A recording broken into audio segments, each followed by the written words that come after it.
selectmen. I've heard that more than once. So how do you think, you've seen a system that works and you've seen a system that's challenged for whatever reason. So how do you think the committee, through the use of the charter, can help improve the communication and ultimately the democracy of a town meeting form of government? Well, Plymouth has about 58,000 population. They have representative town meeting. They have precincts which caucus. I think they have 9 precincts in Plymouth, and out of those caucusing groups, there are several people selected, and they speak for the community at the town meeting. That has merit. I have great respect for public service, and 5 of my sons are in one form of public service. Another, either in Boston or in the Washington D.C. area. I'm not sure they get that commitment, but it's public service is a very important facet of life, and we live in a time of change. And I did become somewhat active this past year in the community in terms of the national elections. And I think something's happening in the country. But you can't just go vote every 4 years and say things will be fine, I've done my duty. So I'm here as a citizen. Well, thank you, sir, for volunteering, and your background is certainly valuable. Well, you live long enough, I'm going to try. Selectman Cronin. Thank you, sir, for coming in. I just had the same question. Is you've read through the charter, you think the charter is outdated? I think it's outdated to the sense, in terms of citizen participation, not being really encouraged in the charter. And I also think the responsibility that the board has, probably the community wouldn't agree, but I probably would see greater compensation for the time that elected officials put in.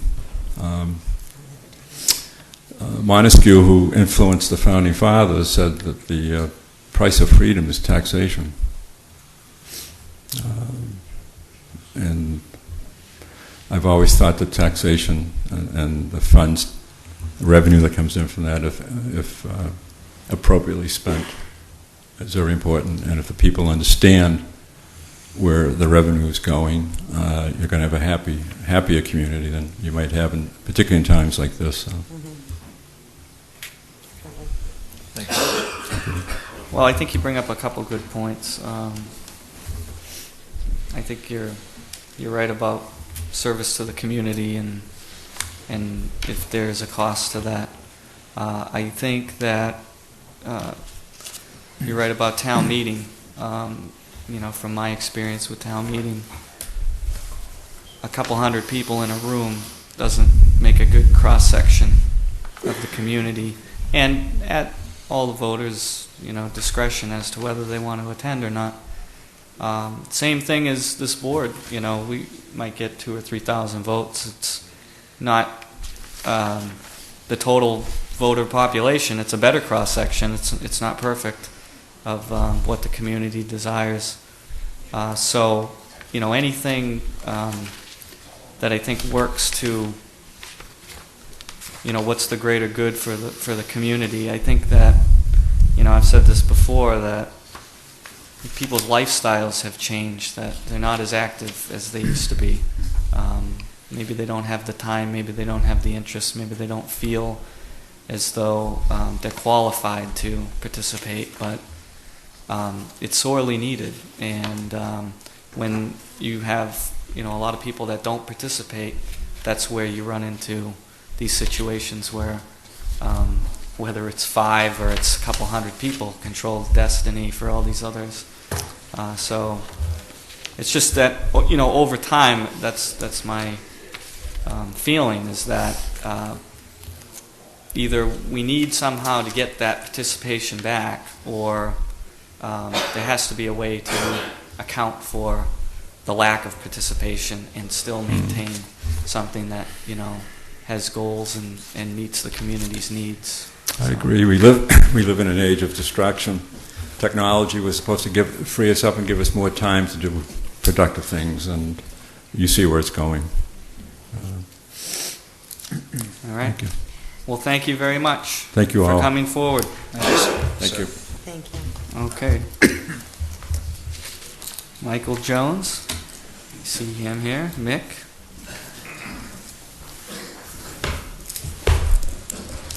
Hello. Mick Jones, 124 Onset Avenue, Onset. Okay. Welcome. You want me to just answer Thank the you questions? Thank you for coming forward. Selectman Ekstrom. I have no questions. Selectman Donahue. Feel free. Well, I think the same ladies that hit up at Lynn may have gotten to me too, but All right. Two-timing. I too came Two-timing from women. I too came from the West. Lived most of my life out there. Trish and I have been here since 2004. I grew up in Kansas. Spent a lot of my time in Colorado, and most of my adult life in New Mexico. Never had seen anything. I was quite surprised when we got up here to find that there was this form of government, and so we started going to town meetings and watching the selectmen's meetings, and frankly, it's dysfunctional. And that's not just the government, but in the way we make decisions collectively, but the town itself. I'm not so sure that changing the town, the form of government, is going to fix the dissension and the stuff that's going on between the citizens, but perhaps it will.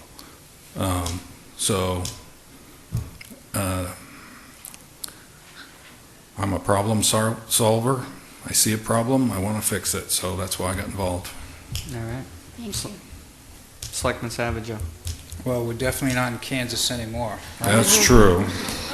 I was very interested in your your PhD, and I've read your curriculum vitae, and one of the reasons I was so interested in your background and your application, because, well, obviously your research and your area is economic development, and I've always thought that the charter had no ability to chart our future course, no ability to address real goals of the community. And I know economic development is clearly our future, and without it, we have no future. We've cut to the bone repeatedly. That's what most of the battles on the floor of town meeting are about. We're now fighting for the scraps. We're fighting for special interests. We are just barely holding ourselves together. Now, my belief is that the charter could be instrumental in developing a community course of long range and long-term goals. 10 years is, for a municipal government, a decade is a long time. And